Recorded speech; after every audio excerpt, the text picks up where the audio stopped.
Sure. Listen, thanks everyone for coming along to this webinar on the Traditional Arts Project Award. You're very welcome. And before I introduce the team, the webinar will just go through the guidelines and with regards to the project award. Catherine will go through the slides shortly and we will take questions and answers at the end of the presentation. So I'll just introduce the team. My name is Paul Flynn. I'm Head of Traditional Arts at the Arts Council, and we're joined by Catherine Boothman, the Traditional Arts Officer, and Katrina Fury, the Traditional Arts Assistant. So thanks again for coming, and I'm just going to hand over to Catherine, and we'll kick off. There we go. So today you're all very welcome. We're going to focus on the Traditional Arts Project Award 2027. So it's 4 traditional arts fixed term projects that will take place next year. But the preparation really is this year, and the application deadline is the 23rd of July 2026, but it's 4 projects that can start any time from January 2027 onwards. So today we're going to run through the purpose of the award, the assessment criteria. We'll look at a couple of examples of practice that have been supported by the award before, some of the key questions for you to prepare that are in the application form, and these are good to draft early, even starting on it tonight, because they are good stepping stones for project development and your project management. We'll also look at the essential support documents that you need to provide alongside your application form, your budget, disability access costs, and we'll run through the steps for making an application to the Arts Council on the Arts Council's online services system, which I know you all know and love. So first of all, what are the traditional arts? So for the portfolio area in the Arts Council, we take traditional arts really to be those art forms that are associated with oral transmission, so transmission from generation to generation through oral means. So traditional instrumental music, piping, harping, concertina, etc. Singing, all sorts of different types of traditional singing, dancing, set dancing, sean-nós dancing, etc. Storytelling and other oral art forms such as the Gaelic forms like Agal of Bercha and Lubini. So these would be like sung dialogues or rhyming dialogues, and they have very strong dramatic quality, but they're associated with the oral arts. So the purpose of the Traditional Arts Project Award is fairly simply to support very high quality, once-off artistic projects that are strongly led by traditional artists or strongly led by the traditional arts. So the priority is given in this award to projects that demonstrate attention to artistic quality, creativity and significant benefit to the traditional arts community. We break it down into 2 strands, so you choose whether to apply for strand 1 or strand 2, and really the only difference between the 2 strands is one of scale.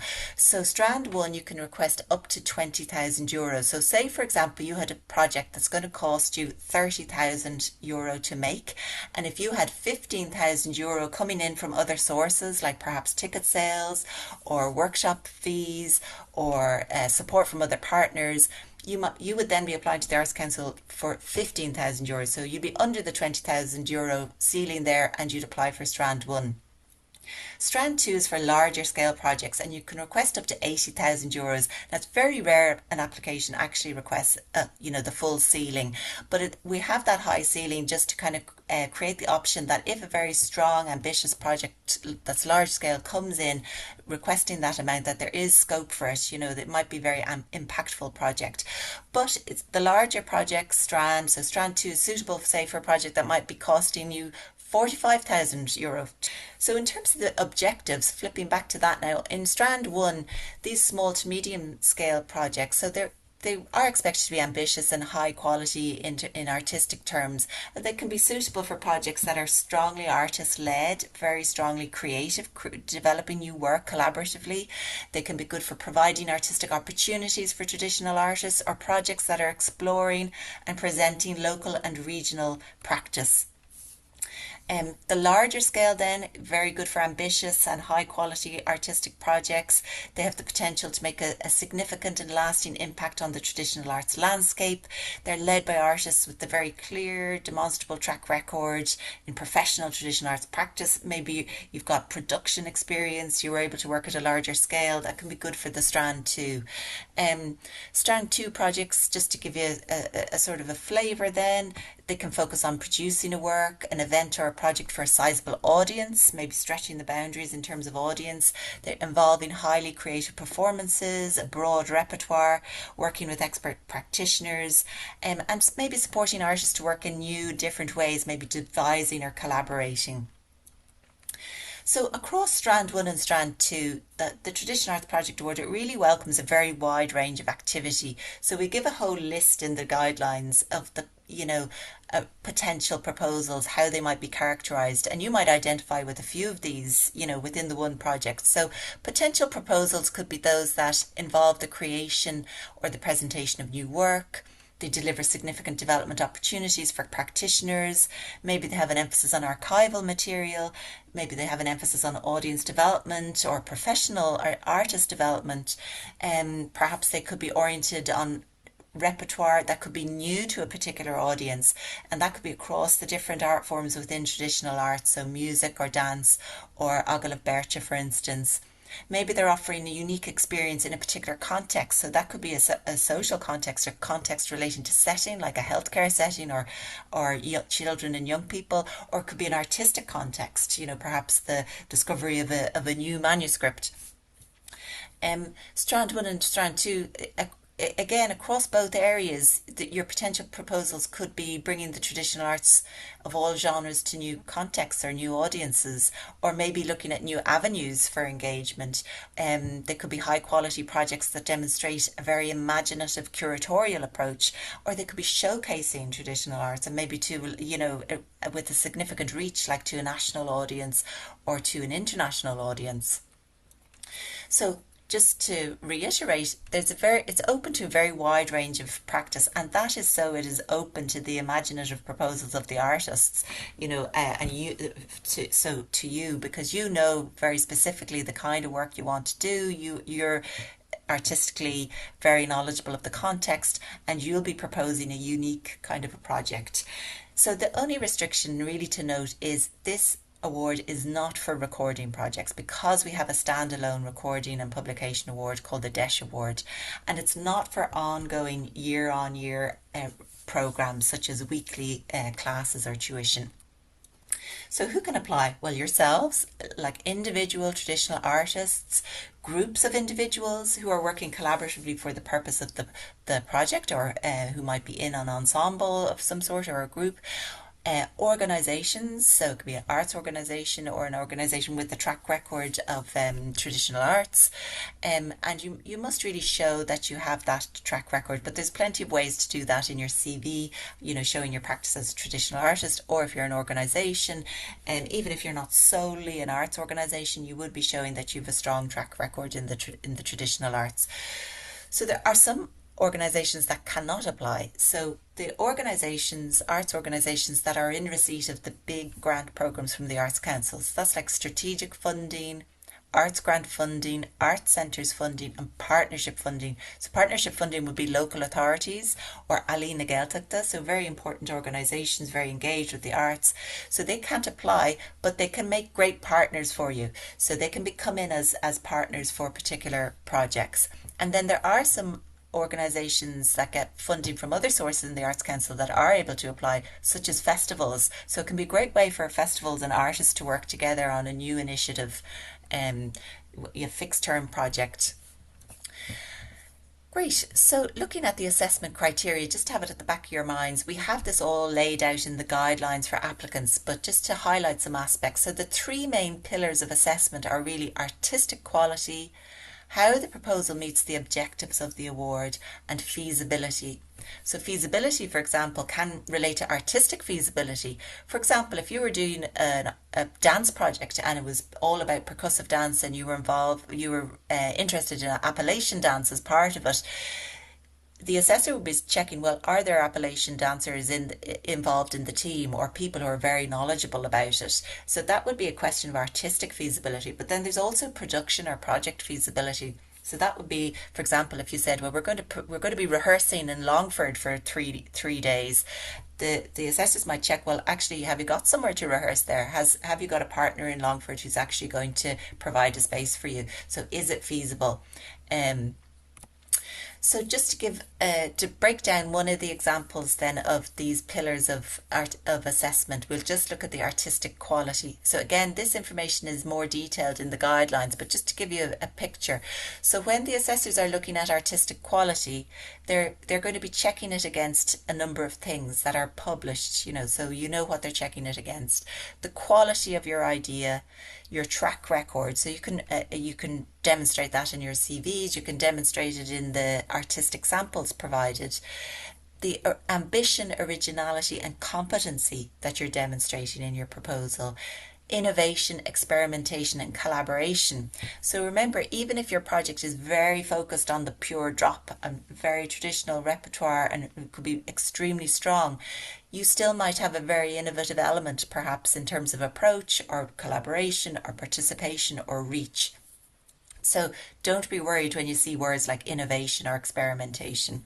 And also the artistic quality will be assessed against art form, arts practice context. So in a way that's like artistic relevance. So you need to say something about that in your application and demonstrate it. So a quick look at a couple of examples just to give you a little picture. So last year, for example, Cormac Brannock, the artist, was supported to create a group of leading artists collaborating together on very particular repertoire relating to historical Irish music, partnered with a number of venue-based organisations and created a really beautiful show and performance-oriented project, but also deeply involved in the repertoire, so very strong in terms of artistic quality. The Cork Yarn Spinners, so this is a really good example of something where they have a regular group, a regular meeting, but they were able to have a standalone project as well, focused on particular guest storytellers over a fixed series of weeks and events. The Devils in the Dance Hall, really impactful project, very, very strong thematic, a purpose in terms of bringing attention to the 1935 Dancehall Act, but through a very strong participative dance project involving a lot of very strong professional artists, both musicians and dancers. Fuin Cushfarraga, a lovely program-based project in Indravaughan with a very beautifully curated selection of specific shows and a very important audience and an important part of the country to be presenting the work. So, jumping now to the key questions in the application form. So you might think it's a bit soon to be jumping to the application form, but it's just to give you an advance notice of what are some of the big questions that come up, because you would like to be drafting these in advance. You do not want to wait until you're filling in the application form to be designing your project. You really need to design your project well in advance, know what you want to say before you start filling in the application form, not least because it's technically a little bit tricky, the application form. It's not very attractive. It looks like an insurance form. So it's really important to have designed your project, planned it, be sure of what you want to write before you start filling in the form. But anyway, this is good for ideas. It's good for jotting out now, even this evening, what it is you want to do, and begin to think about who you're going to be working with and what you need to do to prepare your project. So you're going to be asked in the application form for 50 words to sum up what your project is. So this is really hard to do. It's in a nutshell, what is your project? What are you going to achieve? Why are you doing it? So trying to write that in 50 words is very hard, but it's a good exercise because it really helps to hone in what it is you want to do artistically and why it's important, and it begins put it into your own words. So your own words, you're the experts. It's really important that you're putting it into your own words, because that will shine through. So then another important part in the application form is the details of your proposal. So you have to pack an awful lot in here, and you only have 500 words to do it. So you really need to draft and redraft this part, because you're really putting in the artistic context.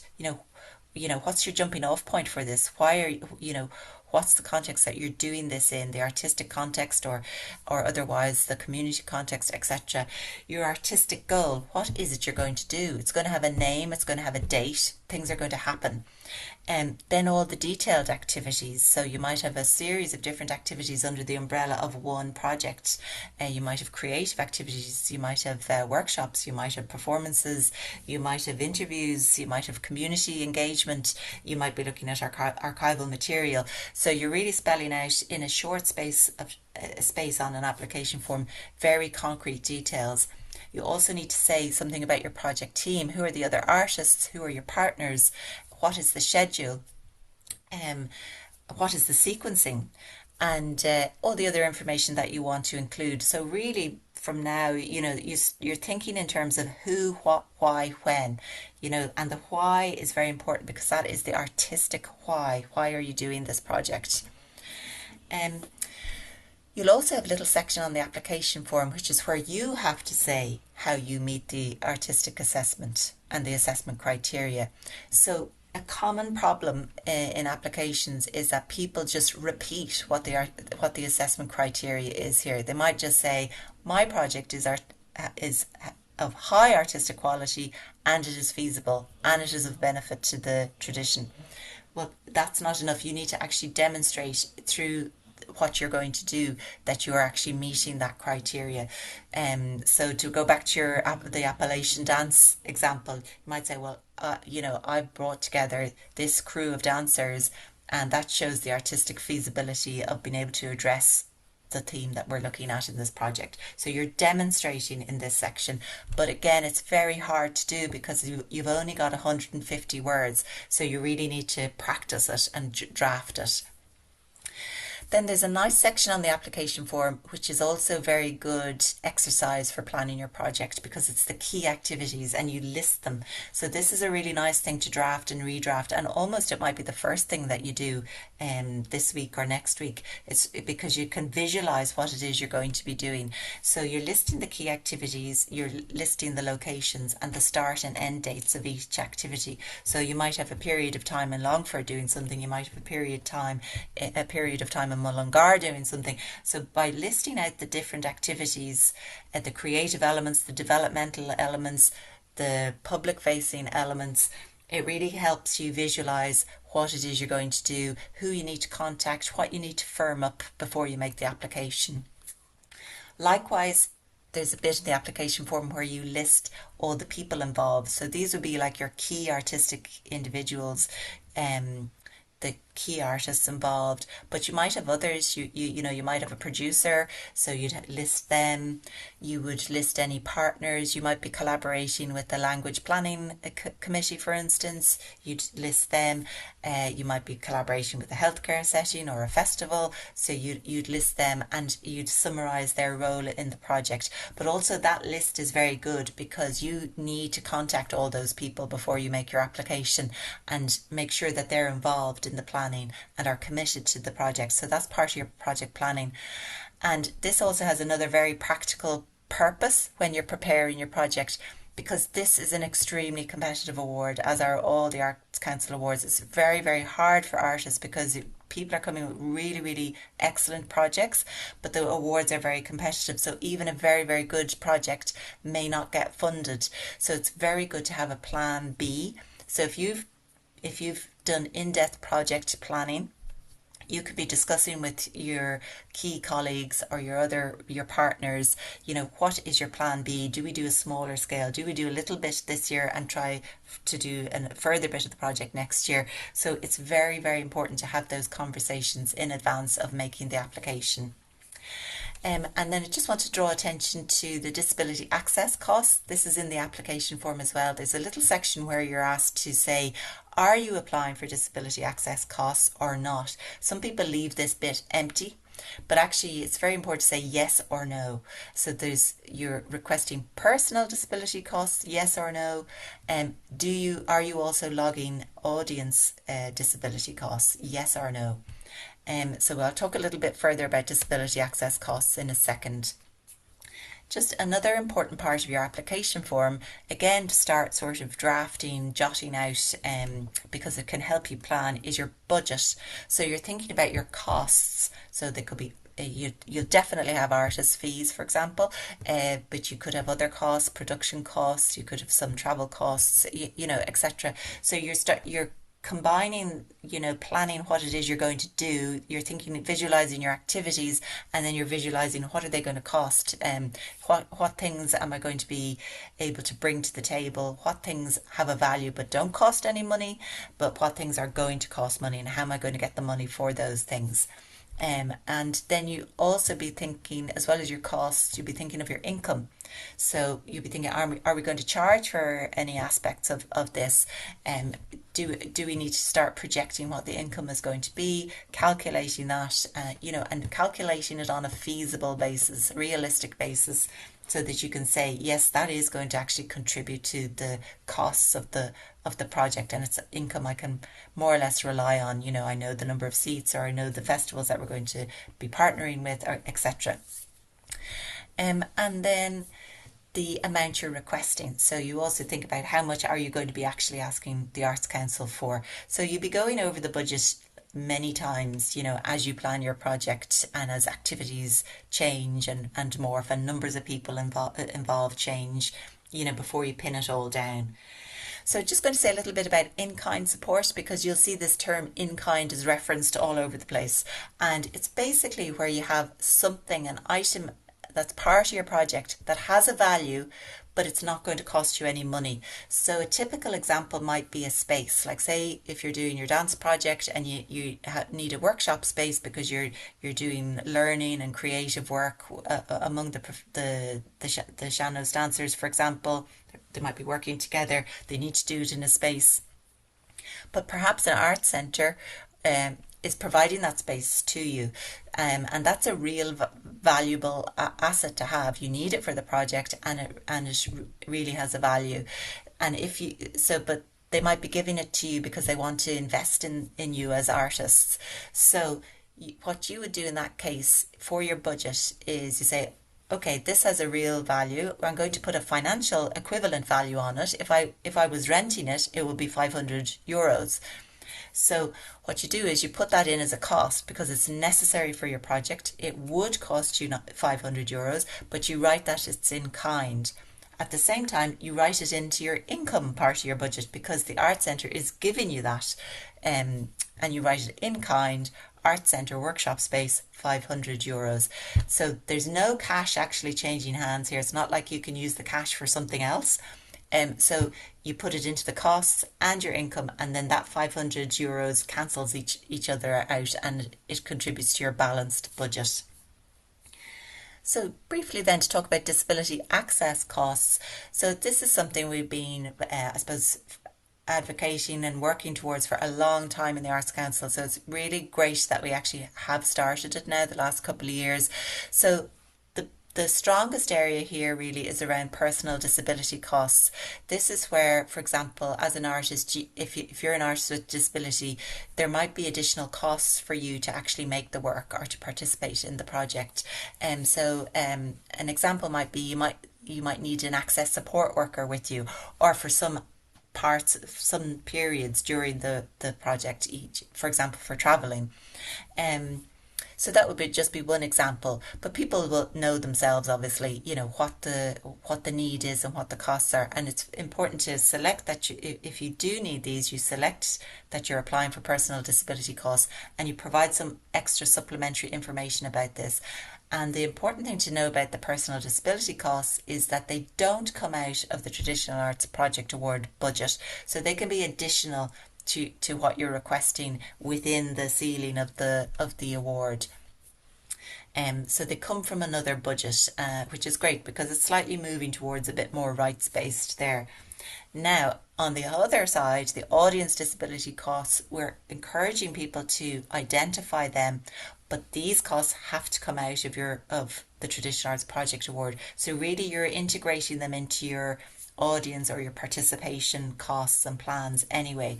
So depending on the kind of project you're doing, if it was performance based or something like that, you might have audio, you might have Irish Sign Language simultaneous translation if there was a seminar element or something like that. So depending on the nature of your project, you'll be thinking what ways, people do this intuitively, of course, but what way is it going to be accessible for everyone? There might be universal elements that you're taking into account, so it's just part and parcel of your project, but there might be extra things that you're thinking of, in which case you do itemize the costs, but you're taking them as part of your core project costs, and they're within the Traditional Arts Project Award budget.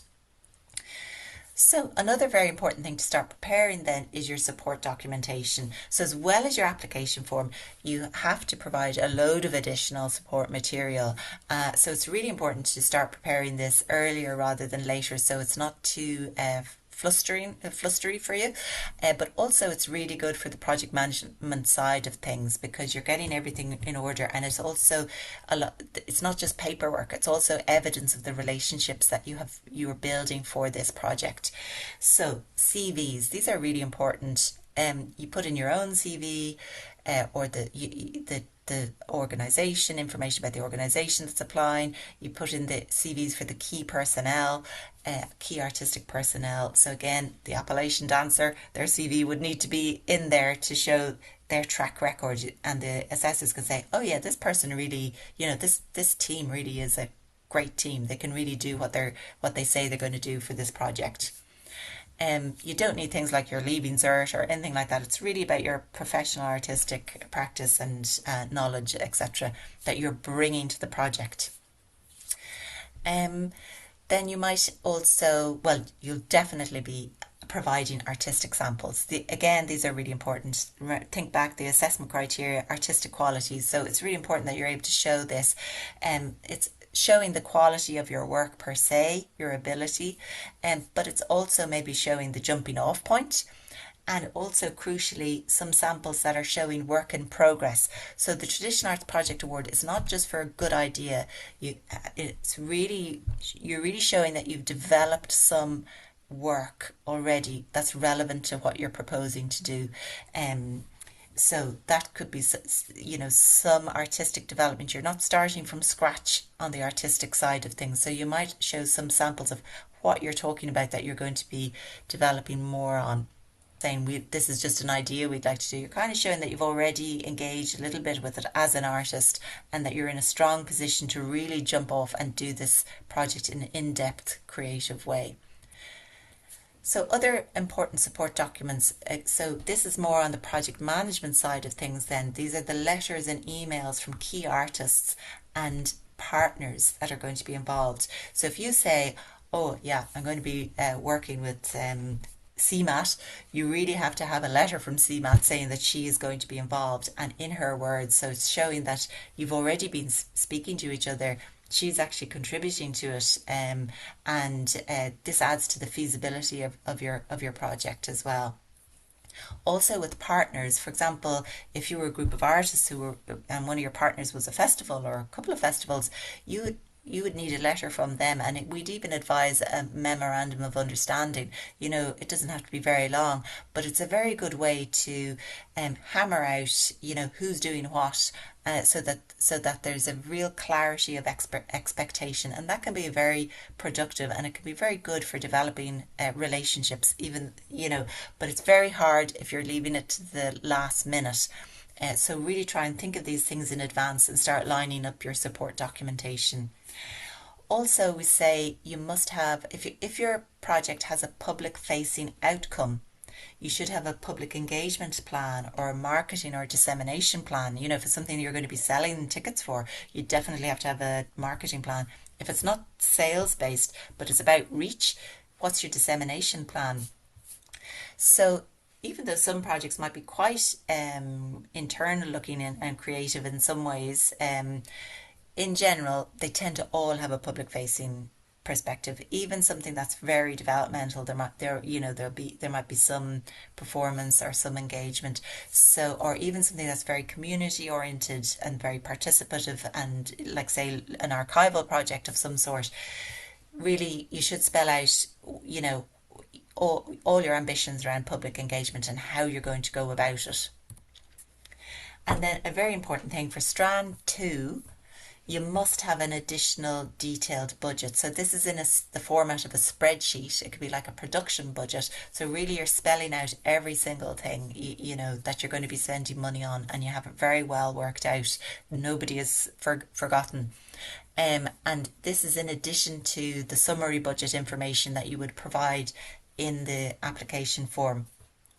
Now, if you're doing Strand 1, you don't have to include that spreadsheet, but people often do anyway, because they might like to be working from a spreadsheet themselves just to make sure that they're checking off everything. Great, so we're going to jump straight into now the practical steps for making an application through the Arts Council's online services system.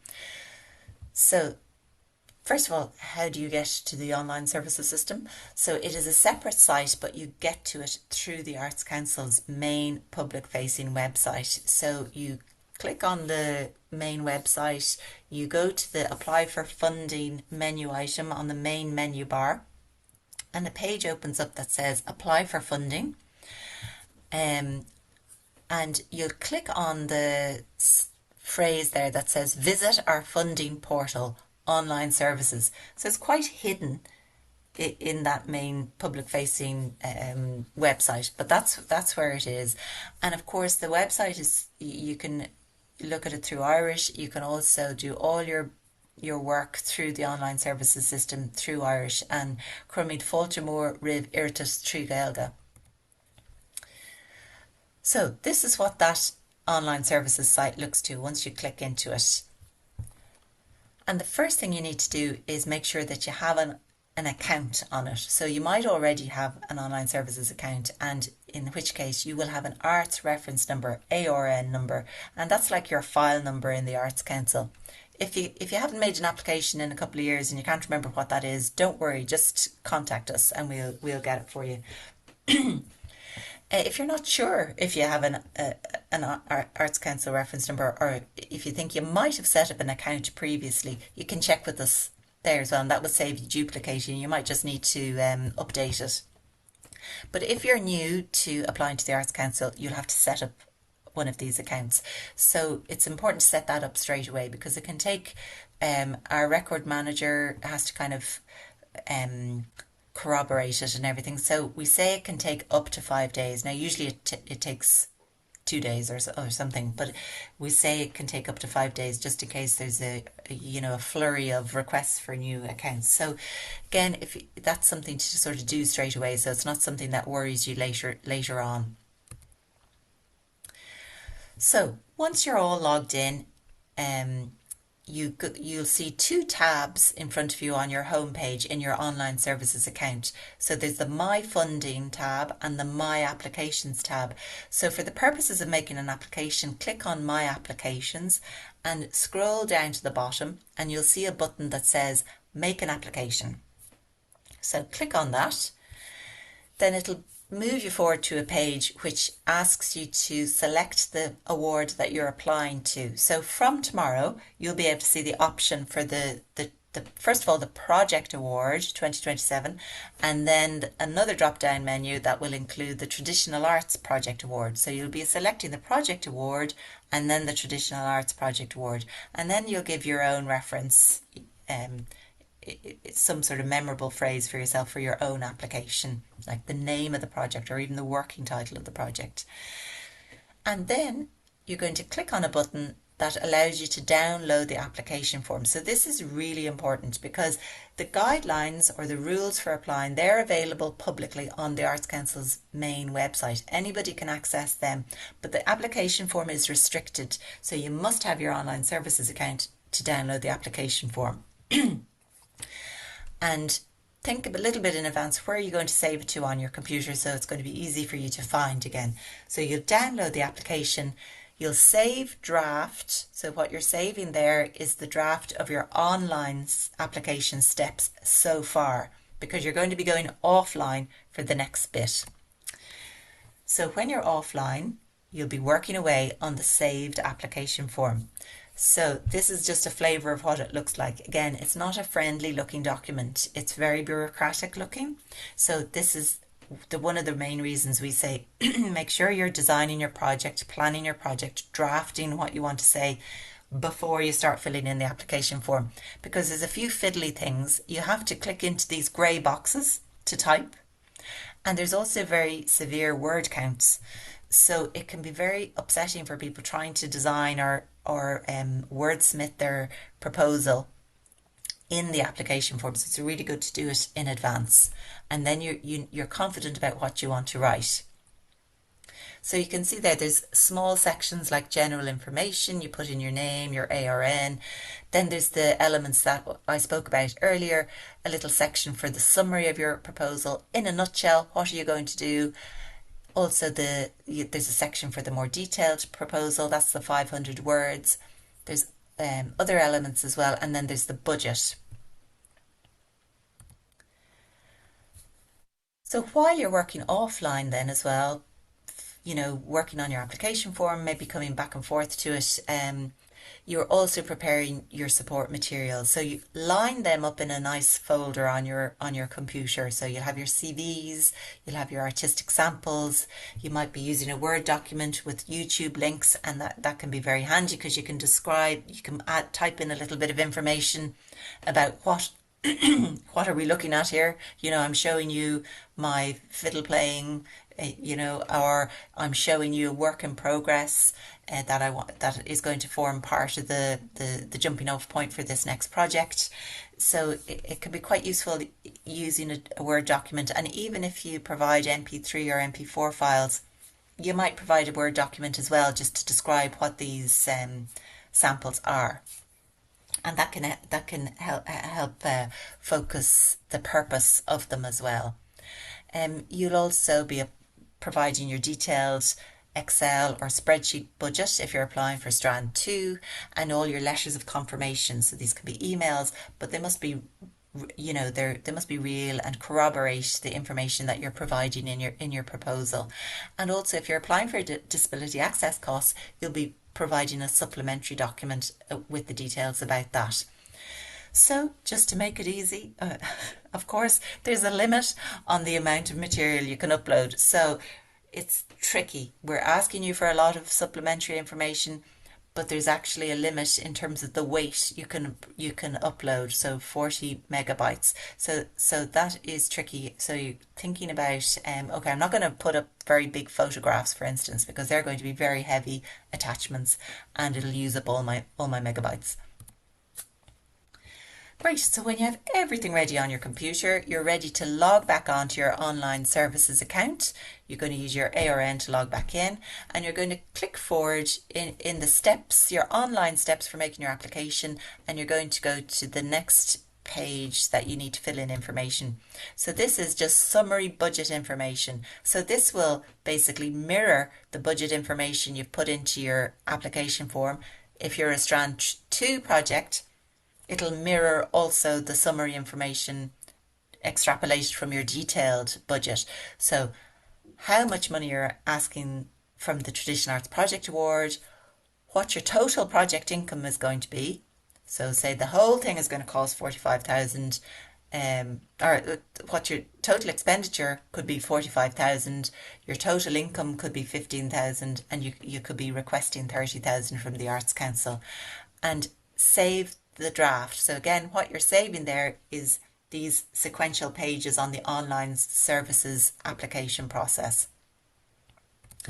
So now we get to the biggie page. This is where you upload all your material. So you have it already on your computer, and you choose your file, and you browse your computer, and you select what you want to upload. So the first thing you upload is your application form. And then the second things that you start to upload are your support materials. So you select a kind of heading for the materials. So it could be artistic samples, it could be CVs. Then you browse your computer, you select the item, and you upload it. And you do that several times because you're uploading quite a few supplementary documents. And then on this page on the online application process, click Save Draft. And then you are moving to your final page, and you're checking a click box there, a little check box to say, I agree to the above declaration, I've read the guidelines, etc. And then you click on Submit. So you've uploaded all your materials and you're clicking submit to send in the entire application. So just to recap all of that then, number one, you're going to register for your online services account, or if you've already got an account, you're going to log in using your arts reference number.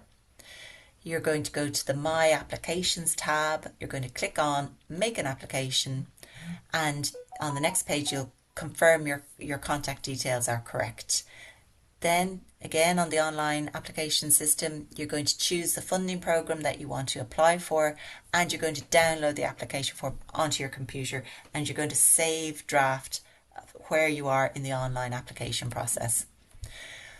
After downloading your application form, you're going to be working offline for quite a bit. So you're going to be filling in your application form, you're going to be preparing all your support materials, you're going to line all that stuff up in a folder on your computer, so it's nice and handy for you when you start to upload.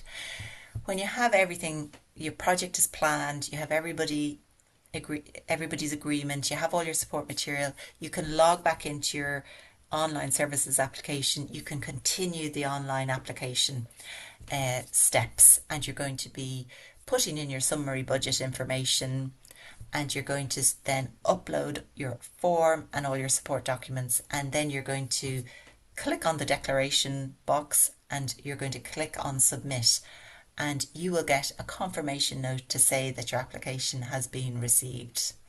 Congratulations, happy days, and you'll have that in. So just to recap again, where you're going to go to get the guidelines is on the public facing website. Everything is available through English and through Irish. We really welcome people to work through Irish with us, and even if you're working through English with us, obviously a lot of the content in some of the artistic projects might be through Irish as well, or bilingual. This is just the summary information. We'll be sending you these slides. We're just going to wait until the guidelines are up on the website, and we'll send you this set of slides with the links in them as well. And also this is the contact information, so get in touch with us anytime if you have any questions as you're planning your project, and also as you're filling in your application form or preparing your proposal. Okay, well listen, thank you very much. Thanks Catherine for bringing us through those slides. And thanks everybody for attending. And if you have any queries, please do not hesitate to get in touch with us. And good luck.